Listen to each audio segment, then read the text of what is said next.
Welcome to Habeas Treasurous, where I try to decipher this book, There's Treasure Inside by Jon Collins-Black, in order to find one of the 5 hidden treasures. On today's episode, I'll continue my breakdown of the Past and Future Box chapter, and specifically, why I think one of the puzzles in Ready Player One may help us find the treasure. Let's begin! In my previous video, I discussed why I believe North Carolina is a reasonable starting point for the Past and Future box. I'm not going to rehash all those details now, but basically, I like the concept that in the book Ready Player One, the secret to solving the riddles all involved understanding the creator's past, and specifically the creator's interests from his youth. Therefore, I think it's reasonable to assume that if JCB is using Ready Player One as a template for the Past and Future box, then part of his childhood in North Carolina could play a role in the solve. Okay, let's start by looking at why I think Ready Player One is important. First, it's obviously a big part of the Past and Future box story. JCB even specifically writes, "Seeing this sleek box made me think of Ernest Cline, the brilliant author of the science fiction bestseller Ready Player One. It's a great book and one I highly recommend." This statement seems to indicate that the book could be a helpful part of the solve. Okay, what else?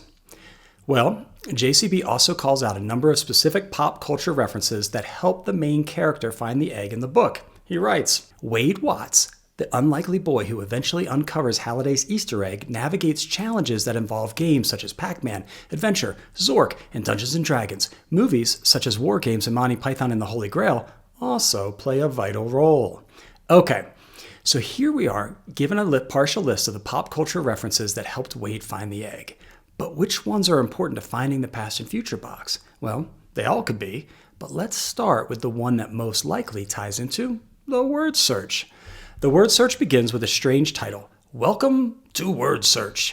This seems an oddly deliberate choice of wording and therefore likely could be a clue. Well, it turns out that the adventure game Zork that was included in the previous list of Ready Player One references begins with a similar sounding Welcome to Zork message. In addition, the way you win Zork is you find 19 trophies in the game and return them to a trophy case. At that point, a 20th trophy, the ancient map, appears in the trophy case. Finding these trophies is the game's main objective.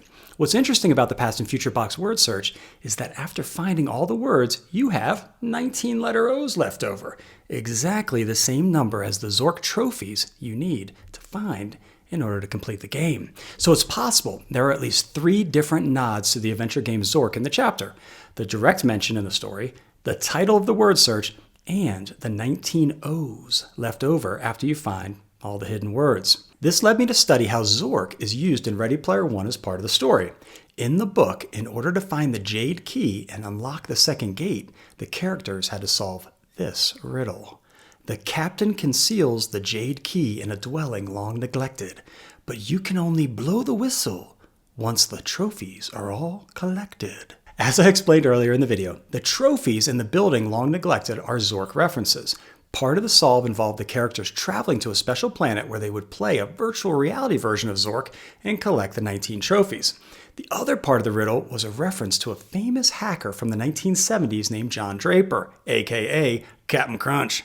He got his nickname because he discovered that the free whistle found in boxes of Captain Crunch cereal would emit the perfect 2600 Hz frequency that would fool old-time telephones into giving you free long-distance calls. Now, if you've read part 1 of There's Treasure Inside, you may recall that in chapter 1, the author mentions how Steve Jobs and Steve Wozniak created their first product, the Blue Box, which allowed people to place free long-distance calls using a very similar technique.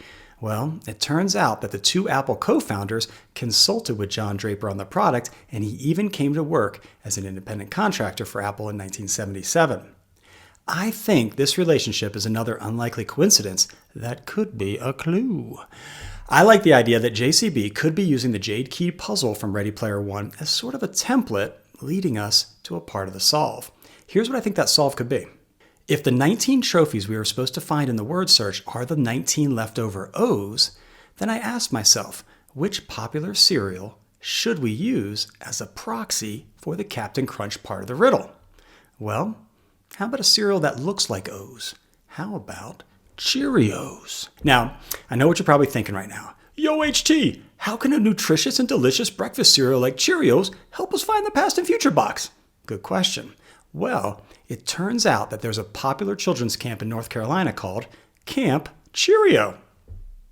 The camp has been in operation since 1960 and now hosts nearly 3,000 children each summer.